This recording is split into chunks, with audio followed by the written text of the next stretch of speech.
Hi everyone. Um, it's good to see everybody.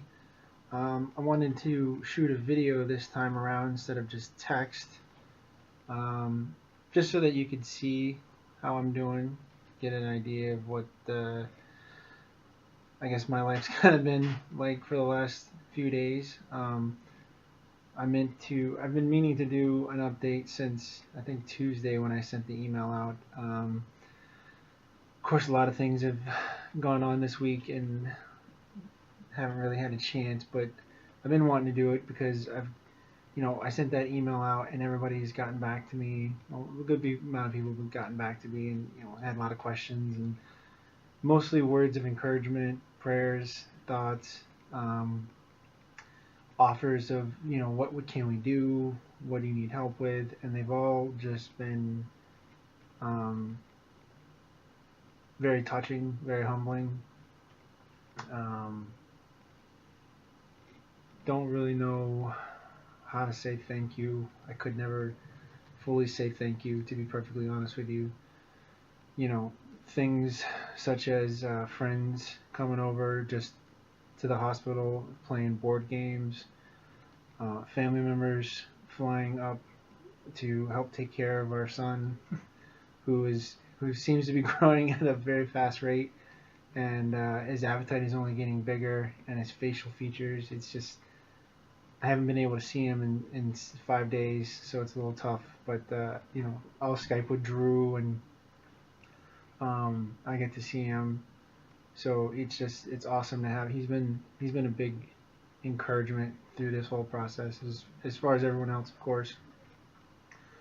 Um, People who have you know I'm here at the hospital, and so I get a lot of help from nurses and stuff. So helping me isn't like it's not a lot of help people can give me, but the people that have helped Drew around the house with the kid, I can't say thank you enough. The words of encouragement, like I said, the prayers, I've all felt them. Um, they've you may not have known it, but at times throughout this week, they've all been very present in my mind as I'm going through something, um, and they've given me a little bit of an extra push, whether it's to walk another lap around the floor to try to get my mobility up, or whatever it might be. It's just you guys are on my minds. You guys are on my mind, and I can't say thank you enough.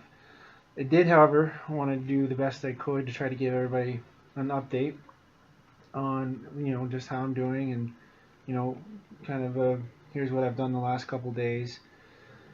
Um, of course, with being here at the hospital and the doctors having more of a hands-on approach than just the occasional visit here and there that was last week, I feel like I've gotten a better idea of what exactly is going on. A lot of people have been asking me, is this non-Hodgkin's lymphoma? Is it Hodgkin's lymphoma? And what I've learned in the last week is that those two terms really are becoming more and more antiquated, and they don't really serve a purpose here. The reason being is from a lymphoma type of process. The first one to really be characterized a long time ago showed certain characteristics, and it got the name Hodgkin's. But throughout the course of time, other variations have occurred, have arisen. Um, there were other symptoms that would come of a lymphoma type process that really couldn't be characterized into a Hodgkin's type of process. So they all kind of started to get lumped into this non-Hodgkin's type lymphoma. And really, as time goes on and more information comes out, as the doctors have told me, those really just kind of don't really mean much anymore. Um, so I think that might have answered the question. So far, the checks that we've done, um, you know, I had a CT scan last week, probably about a week ago today. From what the doctor said, everything seems to be isolated in sort of my lower abdomen and pelvis area, which is good. And so the doctor said he would probably characterize it at about a stage 2. So again, we all think that we've caught it very early and we're able to move forward with it. They've been very, very aggressive with the treatment, so that's good. To kind of back out just a little bit of what they think has happened, they think it's more of a bone marrow type of issue that I'm suffering from. There is, you'll have to forgive me, there's going to be a couple words that I'm just going to absolutely botch, but there's a type of stem cell, a let me see here, maybe this will do it. Hematopoiesis. A hematopoiesis type stem cell. And really this stem cell, which kind of originates from my bone marrow, is responsible for numerous things in a person's blood system.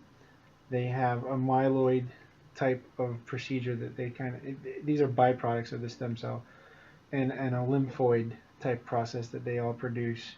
And one of the things that happened to me was I started to see a loss of range of motion in my left leg, and that got concerning because I was accommodated with some lumps that I had found in my pelvis, and so that's what really started the process of me going to see my general physician and start, figuring out what's going on.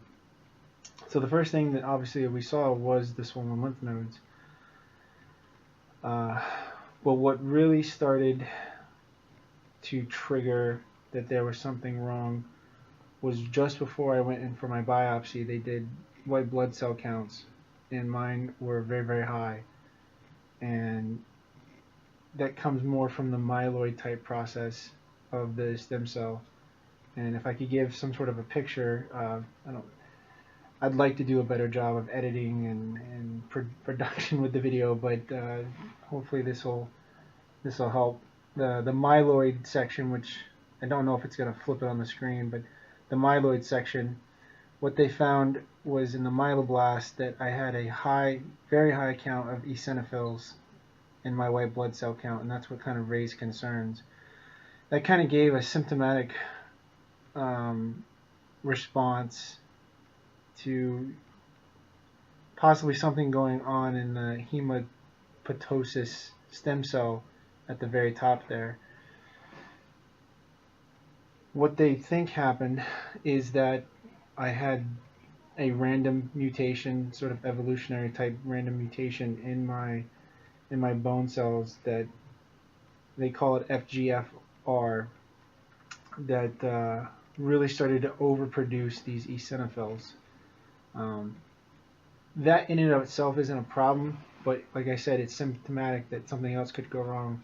So once I did the biopsy, they found that it was a lymphatic type of process. And if I put this screenshot back up on the other side, you have really two. I'm sorry if it's kind of blurry. These two types of T cells, two types of lymphatic cells, lymphocytes, T cells and B cells. In my particular case, the T cells are what's really causing me the problem. T cells, along with really all the other lymphoid type byproducts of the stem cell, help fight off infections. For like B cells, if you had a problem there, a lot of times people would, it's possible that they could have signs of HIV and so forth. So when I first started doing all this, they were testing for that. Obviously all those came back negative. So I don't really have a problem with my B cell type strands. It's the T cells, and they're producing, my stem cells are producing immature T cells that aren't fully capable enough of fighting off this lymphoma process. So that really kind of gives hopefully a fairly clear story of what's happening. I'm having a problem with my bone marrow, stem cells in particular, and because of that mutation that occurred to cause that leukemia type process, as a result, this lymphoma is being brought about. So the treatment has been since the most pressing need is to take care of the lymphoma before it spreads to other lymph sites, is to go in and put the lymphoma into remission, or at least enough so that it is greatly reduced. Now, what does that do? or how is that handled? So for this week, I've started the first week of 4 hospital visits, each of them being separated by a 2-week period. Um, this first week was the phase A of the process, and the next time I visit will be the phase B. Once I finish phase A, phase B, I'll have again another 2-week break, and I'll come back for another round of phase A, phase B. Um, this is what I was referring to in my email as the hyper CVAD type of process. The C in this case is Cytoxan. That's the type of drug that I've been given, or type of chemo. So Wednesday morning, starting at 11 a.m., I received my first dose. It lasted about 3 hours. Once, and it's from an IV drip. As you can see, I got some. Well, right now I've got some fluids going in me. No chemo or anything like that, but what that does is it'll run through my body and it'll start to kill off a particular type of lymphocyte, and that runs for about 3 hours, and then they do a flush, which flushes it out of my system because they don't want it to just linger there. Come back 11 p.m., do the same thing over again, and it'll flush, and I've done that now 6 times. I've completed that process, so I'm good there. Along with this, they've had to give me a couple drugs to help protect my bladder. Mesna was one of the drugs. Early on, I didn't have many issues. I still don't really have any issues, as you can tell. I'm pretty upbeat and stuff. But in the mornings, I've had a little battle with nausea. Not too bad. They've given me some stuff for that. Given me some stuff for keeping my uric acid down because they don't want anything to affect my kidneys. I think that's Ali. I'm not even going to try to pronounce that name.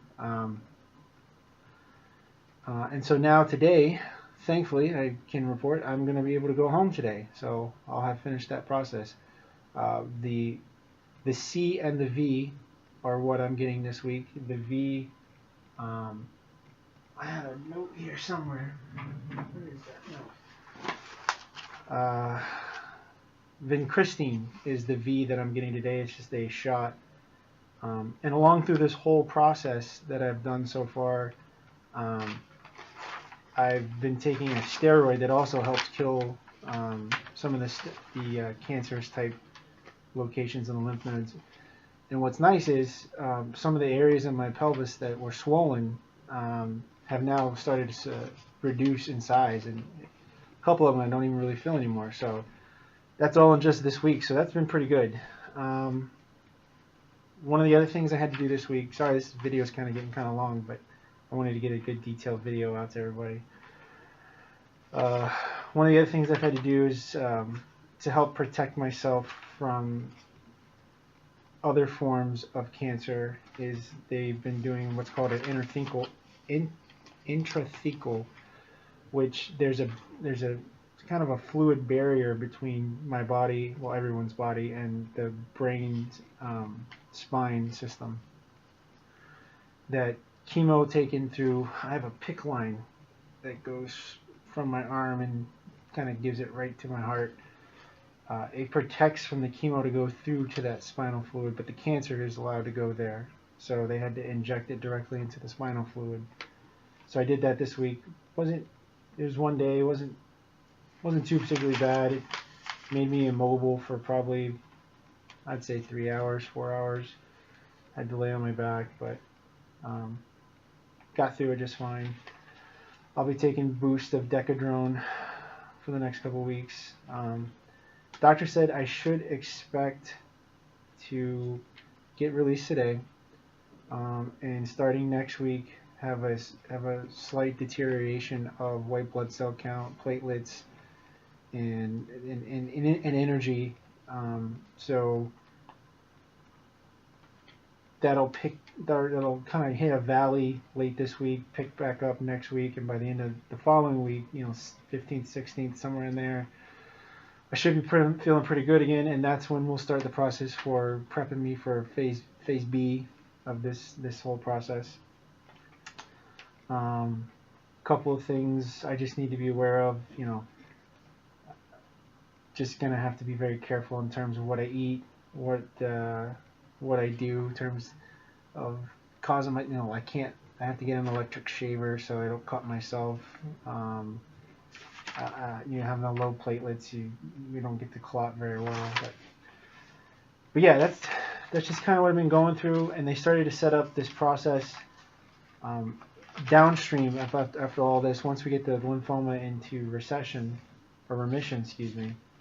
I'm gonna have to go for a stem cell transplant because the heart of this is the mutation that happened in the original stem cells. And since my body is just going to keep reproducing those types of stem cells, what they're going to have to eventually do is strip me of those stem cells and provide me for new ones. And those talks are already going on. Actually, on my birthday, I'll be going to New York City to a place called Sloan Kettering, and they're supposedly one of the really good places in the world to go for this type of stuff. So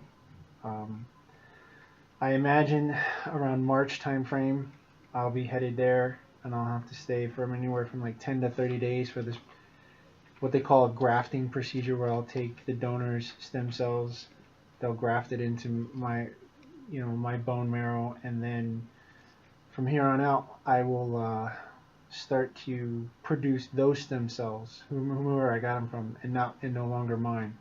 And that should take out the heart of the problem where the mutation originally occurred. Any lymphoma left over that wasn't caught from the original chemo treatment, it's assumed that the T cells that are now able to fully mature will eradicate the rest of that, and then it'll just be about going for about the next year, trying to get my strength back and trying to get up my stamina and my immune system, building all those things back up. So yeah. So I know it's a lot of information, and I know it's a long video, but it's been a long week trying to get all this information in my own head squared away, and of course I'm not a doctor, so there could be a couple holes here and there that maybe I'm missing, but I want to say thank you for everybody that, it could have been the simplest of things. It could have been just a phone call, it could have been an email, or it could have been a card that got put on the wall here, just thanks. Knowing I'm not alone through all this has been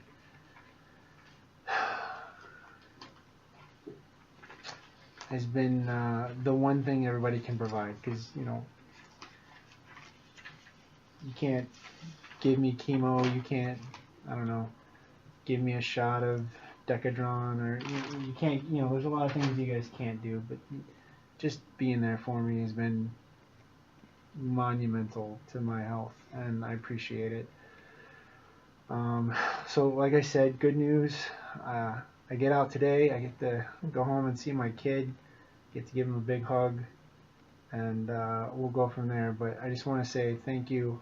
I love you all. I want you to know that I'm doing okay. Spirits are high. I'm trying to stay active. I'm not down. I'm up. I'm ready to kick butt. And it's all because I have a great supporting cast. So also the nurses here are they're fantastic. They've taken really good care of me.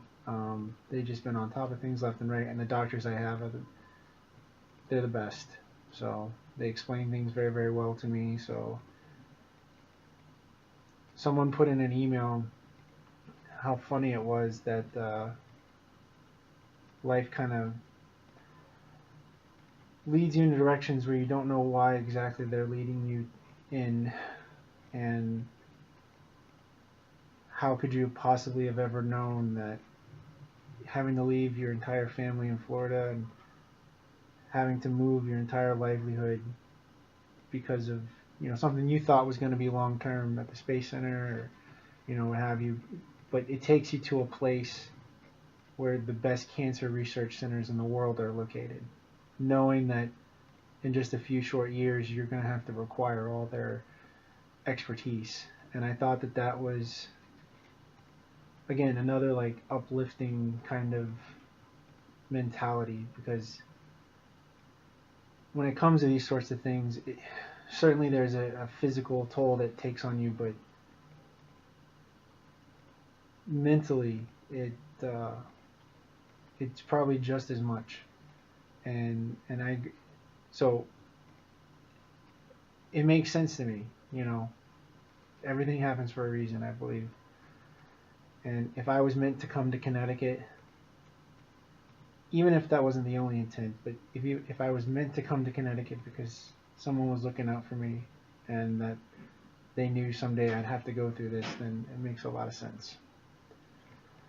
So I love you guys. I appreciate it. Again, sorry for the long video, but I had a lot to get out. So I'll send this to you, and just thank you for the support.